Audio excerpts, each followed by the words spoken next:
जय श्री राम। श्री वाल्मीकि रामायण दूसरा अध्याय। नारद सनत कुमार संवाद। सुदास या सोमदत्त नामक ब्राह्मण को राक्षसत्व की प्राप्ति तथा रामायण कथा श्रवण द्वारा उससे उद्धार। ऋषियों ने पूछा, महामुनि, देवर्षि नारद मुनि ने सनत कुमार जी से रामायण संबंधी संपूर्ण धर्मों का किस प्रकार वर्णन किया था? उन दोनों ब्रह्मवादी महात्माओं का किस क्षेत्र में मिलन हुआ था? तात, वे दोनों कहाँ ठहरे थे? नारद जी ने उनसे जो कुछ कहा था वह सब आप हम लोगों को बताइए। सूत जी ने कहा, मुनिवरों, सनकादि महात्मा भगवान ब्रह्मा जी के पुत्र माने गए हैं। उनमें ममता और अहंकार का तो नाम भी नहीं है। वे सबके सब ऊर्ध्ववेत्ता नैष्ठिक ब्रह्मचारी हैं। मैं आप लोगों से उनके नाम बताता हूँ, सुनिए। सनक, सनंदन, सनत कुमार और सनातन, ये चारों सनकादि माने गए हैं। ये भगवान विष्णु के भक्त और महात्मा हैं। सदा ब्रह्म के चिंतन में लगे रहते हैं। बड़े सत्यवादी हैं। सहस्त्रों सूर्यों के समान तेजस्वी एवं मोक्ष के अभिलाषी हैं। एक दिन वे महातेजस्वी ब्रह्मपुत्र सनकादि ब्रह्मा जी की सभा देखने के लिए मेरु पर्वत के शिखर पर गए। वहाँ भगवान विष्णु के चरणों से प्रकट हुई परम पुण्यमयी गंगा नदी, जिन्हें सीता भी कहते हैं, बह रही थी। उनका दर्शन करके वे तेजस्वी महात्मा उनके जल में स्नान करने को उद्यत हुए। ब्राह्मणों, इतने में ही देवर्षि नारद मुनि भगवान के नारायण आदि नामों का उच्चारण करते हुए वहां आ पहुँचे। वे नारायण, अच्युत, अनंत, वासुदेव, जनार्दन, यज्ञेश, यज्ञ पुरुष, राम, विष्णु, आपको नमस्कार है, इस प्रकार भगवान नाम का उच्चारण करके संपूर्ण जगत को पवित्र बनाते और एकमात्र लोक पावनी गंगा की स्तुति करते हुए वहाँ आए।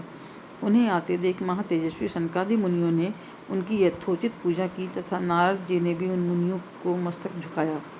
तदनंतर वहाँ मुनियों की सभा में सनत कुमार जी ने भगवान नारायण के परम भक्त मुनिवर नारद से इस प्रकार कहा। सनत कुमार बोले, महाप्राज्ञ नारद जी, आप समस्त मुनीश्वरों में सर्वज्ञ हैं, सदा श्री हरि की भक्ति में तत्पर रहते हैं, अतः आपसे बढ़कर दूसरा कोई नहीं है। इसलिए मैं पूछता हूँ, जिनसे समस्त चराचर जगत की उत्पत्ति हुई है तथा गंगा जी जिनके चरणों से प्रकट हुई है, उन श्री हरि के स्वरूप का ज्ञान कैसे होता है?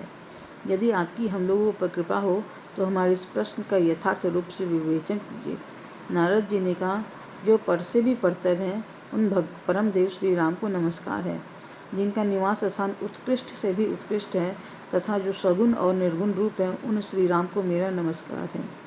ज्ञान, अज्ञान, धर्म, अधर्म तथा विद्या और अविद्या, ये सब जिनके अपने ही रूप है तथा जो सबके आत्म रूप है, उन आप परमेश्वर को नमस्कार है।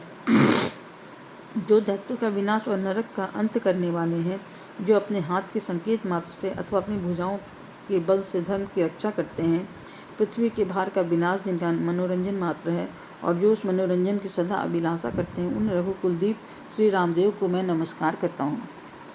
जो एक होकर भी 4 स्वरूपों में अवतीर्ण होते हैं, जिन्होंने वानरों को साथ लेकर राक्षस सेना का संहार किया है, उन दशरथ नंदन श्री रामचंद्र जी का मैं भजन करता हूँ। भगवान श्री राम के ऐसे ऐसे अनेक चरित्र हैं जिनके नाम करोड़ों वर्षों में भी नहीं गिना जा सकते हैं, जिनके नाम की महिमा का मनु और मुनीश्वर भी नहीं पा सकते। वहाँ मेरे जैसे क्षुद्र जीव की पहुँच कैसे हो सकती है? जिनके नाम के स्मरण मात्र से बड़े बड़े पात्री भी पावन बन जाते हैं, उन परमात्मा का स्तवन मेरे जैसे तुच्छ बुद्धि वाला प्राणी कैसे कर सकता है? जो द्विज घोर कलयुग में रामायण कथा का आश्रय लेते हैं, वे ही कृतकृत्य हैं। उनके लिए तुम्हें सदा नमस्कार करना चाहिए। सनत कुमार जी, भगवान की महिमा को जानने के लिए कार्तिक माघ और चैत्र के शुक्ल पक्ष में रामायण की अमृतमय कथा का नवान श्रवण करना चाहिए। ब्राह्मण सुदास गौतम के शाप से राक्षस शरीर को प्राप्त हो गए थे, परंतु रामायण के प्रभाव से ही उन्हें उस शाप से छुटकारा मिला था। सनत कुमार जी ने पूछा, मुनि श्रेष्ठ, संपूर्ण धर्मों का फल देने वाली रामायण कथा का किसने वर्णन किया है? सौदास को गौतम द्वारा कैसे श्राप प्राप्त हुआ? फिर वे रामायण के प्रभाव से किस प्रकार शाप मुक्त हुए? मुनि, यदि आपका हम लोगों पर अनुग्रह हो तो सब कुछ ठीक ठीक बताइए। इन सारी बातों से हमें अवगत कराइए, क्योंकि भगवान की कथा वक्ता और श्रोता दोनों के पापों का नाश करने वाली है। नारद जी ने कहा, ब्राह्मण, रामायण का प्रादुर्भाव महर्षि वाल्मीकि के मुख से हुआ है, तुम उसी को श्रवण करो। रामायण की अमृतमयी कथा का श्रवण 9 दिनों में करना चाहिए। सतयुग में एक ब्राह्मण थे जिन्हें धर्म कर्म का विशेष ज्ञान था। उनका नाम था सोमदत्त। वे सदा धर्म के पालन में ही तत्पर रहते थे। वे ब्राह्मण सौदास नाम से भी विख्यात थे। ब्राह्मण ने ब्रह्मवादी गौतम मुनि से गंगा जी के मनोरम तट पर संपूर्ण धर्मों का उपदेश सुना था। गौतम ने पुराणों और शास्त्रों की कथाओं द्वारा उन्हें तत्व का ज्ञान कराया था। सौदास ने गौतम से उनके बताए हुए संपूर्ण धर्मों का श्रवण किया था। एक दिन की बात है, सौदास परमेश्वर शिव की आराधना में लगे हुए थे। उसी समय वहां उनके गुरु गौतम जी आ पहुँचे। परंतु सौदास ने अपने निकट आए हुए गुरु को भी उठकर प्रणाम नहीं किया। परंतु बुद्धिमान गौतम तेज की निधि थे। वे शिष्य की बर्ताव से रुष्ट न होकर शांत ही बने रहे। उन्हें यह जानकर प्रसन्नता हुई कि मेरा शिष्य सौदास शास्त्रोक्त कर्मों का अनुष्ठान करता है। किंतु सौदास ने जिनकी आराधना की थी वे संपूर्ण जगत के गुरु महादेव शिव गुरु की अवहेलना से होने वाले पाप को न सह सके। उन्होंने सौदास को राक्षस की योनि में जाने का श्राप दे दिया। तब विनय कला कोविद ब्राह्मण ने हाथ जोड़कर गौतम से कहा। ब्राह्मण बोले, संपूर्ण धर्मों के ज्ञाता सर्वदर्शी सुरेश्वर भगवान, मैंने जो अपराध किया है वह सब आप क्षमा कीजिए। गौतम ने कहा, वत्स, कार्तिक मास के शुक्ल पक्ष में तुम रामायण की अमृतमयी कथा को भक्ति भाव से आदर पूर्वक श्रवण करो। इस कथा को 9 दिनों में सुनना चाहिए। ऐसा करने से यह श्राप अधिक दिनों तक नहीं रहेगा, केवल 12 वर्षों तक ही रह सकेगा। ब्राह्मण ने पूछा, रामायण की कथा किसने कही है तथा उसमें किसके चरित्रों का वर्णन किया गया है? महामते, यह सब संक्षेप से बताने की कृपा करे। यूँ कहकर मन ही मन प्रसन्न हो सौदास ने गुरु के चरणों में प्रणाम किया। गौतम ने कहा, ब्राह्मण सुनो, रामायण काव्य का निर्माण वाल्मीकि मुनि ने किया है। जिन भगवान श्री राम ने अवतार ग्रहण करके रावण आदि राक्षसों का संहार किया और देवताओं का कार्य संवारा था, उन्हीं के चरित्र का रामायण काव्य में वर्णन है। तुम उसी का श्रवण करो। कार्तिक मास के शुक्ल पक्ष में 9वें दिन अर्थात प्रतिपदा से नवमी तक रामायण की कथा सुननी चाहिए। यह समस्त पापों का नाश करने वाली है। ऐसा कहकर पूर्ण काम गौतम ऋषि अपने आश्रम को चले गए। इधर सोमदत्त या सुदास नामक ब्राह्मण ने दुखमग्न होकर राक्षस शरीर का आश्रय लिया। वे सदा भूख प्यास से पीड़ित तथा क्रोध के वशीभूत रहते थे। उनके शरीर का रंग कृष्ण पक्ष की रात के समान काला था। वे भयानक राक्षस होकर निर्जन वन में भ्रमण करने लगे। वह नाना प्रकार के पशुओं, मनुष्यों, सांप, बिच्छू आदि जंतुओं, पक्षियों और वानरों को बलपूर्वक पकड़कर खा जाते थे। ब्रह्मर्षियों, उस राक्षस के द्वारा यह पृथ्वी बहुत ही हड्डियों तथा लाल पीले शरीर वाले रक्तपाई प्रेतों से परिपूर्ण हो अत्यंत भयंकर दिखाई देने लगी। 6 महीने में ही 100 योजन विस्तृत भूभाग को अत्यंत दुखी करके वह राक्षस पुनः दूसरे किसी वन में चला गया। वहाँ भी वह प्रतिदिन नर मांस का भोजन करता रहा। संपूर्ण लोगों के मन में भय उत्पन्न करने वाला वह राक्षस घूमता घामता नर्मदा जी के तट पर जा पहुँचा। उसी समय कोई अत्यंत धर्मात्मा ब्राह्मण उधर आ निकला। उसका जन्म कलिंग देश में हुआ था। लोगों में वह गर्ग नाम से विख्यात था। कंधे पर गंगा जल लिए भगवान विश्वनाथ की स्तुति तथा श्री राम के नामों का गान करते हुए ब्राह्मण बड़े हर्ष और उल्लास में भरकर उस पुण्य प्रदेश में आया था। गर्ग मुनि को आते देख राक्षस सुदास बोल उठा, हमें भोजन प्राप्त हो गया। ऐसा कहकर अपनी दोनों भुजाओं को उठाते हुए वह मुनि की ओर चला, परंतु उनके द्वारा उच्चारित होने वाले भगवान नामों को सुनकर वह दूर ही खड़ा रहा। उन ब्रह्मर्षि को मारने में असमर्थ होकर राक्षस उनसे इस प्रकार बोला। राक्षस ने कहा, यह तो बड़े आश्चर्य की बात है।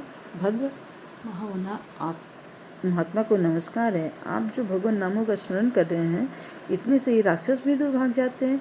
मैंने पहले कोटि सहस्त्र ब्राह्मणों का भक्षण किया है। ब्राह्मण, आपके पास जो नाम रूपी कवच है वही राक्षसों के महान भय से आपकी रक्षा करता है। आपके द्वारा किए गए नाम स्मरण मात्र से हम राक्षसों को भी परम शांति प्राप्त हो गई। यह भगवान अच्युत की कैसी महिमा है। महाभाग ब्राह्मण, आप श्री राम कथा के प्रभाव से सर्वथा राम आदि दोषों से रहित हो गए हैं। अतः आप मुझे इस अधम पातक से बचाइए। मुनि श्रेष्ठ, मैंने पूर्व काल में अपने गुरु की अवहेलना की थी। फिर गुरुजी ने मुझ पर अनुग्रह किया और यह बात कही। पूर्व काल में वाल्मीकि मुनि ने जो रामायण की कथा कही है उसका कार्तिक मास के शुक्ल पक्ष में प्रयत्नपूर्वक श्रवण करना चाहिए। इतना कहकर गुरुदेव ने पुनः यह सुंदर एवं शुभदायक वचन कहा। रामायण की अमृतमयी कथा 9 दिन में सुननी चाहिए। अतः संपूर्ण शास्त्रों के तत्व को जानने वाले महाभाग ब्राह्मण, आप मुझे रामायण कथा सुनाकर इस पाप कर्ण से मेरी रक्षा कीजिए। नारद जी कहते हैं, उस समय वहाँ राक्षस के मुख से रामायण का परिचय तथा श्री राम के उत्तम महात्म्य का वर्णन सुनकर द्विज श्रेष्ठ गर्ग आश्चर्यचकित हो उठे। श्री राम का नाम ही उनके जीवन का अवलंबन था। वे ब्राह्मण देवता उस राक्षस के प्रति दया से द्रवित हो गए और सुदास से इस प्रकार बोले। ब्राह्मण ने कहा, महाभारत राक्षस राज, तुम्हारी बुद्धि निर्मल हो गई है। इस समय कार्तिक मास का शुक्ल पक्ष चल रहा है। इसमें रामायण की कथा सुनो। राम मुक्ति परायण राक्षस, तुम श्री रामचंद्र जी के महात्म्य को श्रवण करो। श्री रामचंद्र जी के ध्यान में तत्पर रहने वाले मनुष्यों को बाधा पहुंचाने में कौन समर्थ हो सकता है। जहाँ श्री राम का भक्त है वहाँ ब्रह्मा विष्णु और शिव विराजमान है। वहीं देवता सिद्ध तथा रामायण का आश्रय लेने वाले मनुष्य हैं। अतः इस कार्तिक मास के शुक्ल पक्ष में तुम रामायण की कथा सुनो। 9 दिनों तक इस कथा को सुनने का विधान है, अतः तुम सदा सावधान रहो। ऐसा कहकर गर्ग मुनि ने उसे रामायण की कथा सुनाई। कथा सुनते ही उनका राक्षसत्व दूर हो गया। राक्षस भाव का परित्याग करके वह देवताओं के समान सुंदर, करोड़ों सूर्य के समान तेजस्वी और भगवान नारायण के समान कांतिवान हो गया। अपनी 4 भुजाओं में शंख, चक्र, गदा और पद्म लिए वह श्रीहरि के वैकुंठ धाम में चला गया। ब्राह्मण गर्ग मुनि की भूरी भूरी प्रशंसा करता हुआ वह भगवान के उत्तम धाम में जा पहुंचा। नारद जी कहते हैं, विप्रवरो, अतः आप लोग भी रामायण की अमृतवाणी कथा सुनिए। इससे आपकी इसके श्रवण से की सदा ही महिमा है, किंतु कार्तिक मास में विशेष बताई गई है। रामायण के नाम का स्मरण करने से ही मनुष्य करोड़ों महापातकों तथा समस्त पापों से मुक्त हो परम गति को प्राप्त होता है। मनुष्य रामायण इस नाम का जब एक बार भी उच्चारण करता है तभी वह समस्त पापों से मुक्त हो जाता है और अंत में भगवान विष्णु के लोक में चला जाता है। जो मनुष्य सदा भक्तिभाव से रामायण कथा को पढ़ते और सुनते हैं उन्हें गंगा स्नान की अपेक्षा 100 गुना पुण्य फल प्राप्त होता है। इस प्रकार श्री स्कंद पुराण की उत्तरखंड में नारद सनत कुमार संवाद के अंतर्गत वाल्मीकि रामायण महात्म्य के प्रसंग में राक्षस का उद्धार नामक दूसरा अध्याय पूरा हुआ। कल मैं आपको तीसरे अध्याय की कहानी सुनाऊंगी। तीसरा अध्याय सुनाऊंगी, माघ मास में रामायण श्रवण का फल, राजा सुमति और सत्यवती के पूर्वजन्म का इतिहास। जय श्री राम।